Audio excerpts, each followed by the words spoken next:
Good morning everyone. আর আজকে হচ্ছে শনিবার, মানে কর্পূর চেঞ্জ করার দিন, অবশ্যই করে নিও। Good morning everyone. কর্পূর চেঞ্জ করে নিও, তবে যার বিশ্বাস আছে সেই করো। জোর করে আমরা তো কাউকে জোর করতে পারি না। আর একটা কথা বলি যে দেখো, আমার হাতে দেখো একটা এরকম দাগ হয়ে রয়েছে, এখানেও দাগ হয়ে রয়েছে। কেন? সেদিনকে কড়াইশুঁটি কচুরি আমি আর মা ভাজছিলাম, তো মা তেলের মধ্যে এরকম ছাপাং করে ফেলে দিয়েছে, তেলটা ছিটকে এসে আমার হাতের মধ্যে পড়েছে।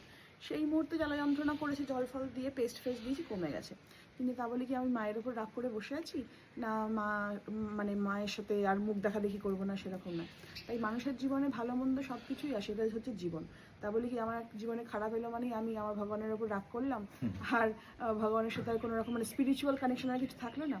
তো সেরকমই যার বিশ্বাস আছে সে করবে, যার বিশ্বাস নেই করার দরকার নেই। ফেসবুকে অনেক রকম পোস্ট করছে, লিখছে, আমি কারোর কোনো উত্তর দিচ্ছি না, সব কিছুই দেখছি। যেগুলো আমি বলিও নি সেগুলো নিয়েও দেখছি পোস্ট হচ্ছে আজে বাজে কথা। হ্যাঁ, যেমন কালকেই একজনের সঙ্গে দেখা হলো, বললো যে অন্য ভদ্রমহিলার সাথে কথা হচ্ছিল, কুণালকে বলছে তুমি ভদ্রেশ্বরের ছেলে? তো আমি বলছি না না, একেবারেই না, আমাদের কিন্তু ভদ্রেশ্বরে একেবারেই বাড়ি নয়, আমাদের বাড়ি কিন্তু চন্দননগরে। আসলে উনি ফেসবুক দেখেই এটা বলছেন। তাই বলছি যে সবার আগে মানে ট্যাক্স বা ভ্যাট আমরা সব জিনিসের ওপর দিই, যদি কথার ওপর থাকতো তাহলে হয়তো ফেসবুকে সে উল্টোপাল্টা কমেন্টসগুলো আগে বন্ধ হয়ে যেত, তাই না? যাই হোক, চলো আজকে সকাল সকাল দেখেই বুঝতে পারছো, মানে আমরা আজকে বেরোচ্ছি সকাল সকাল, কোথায় যাচ্ছি না যাচ্ছি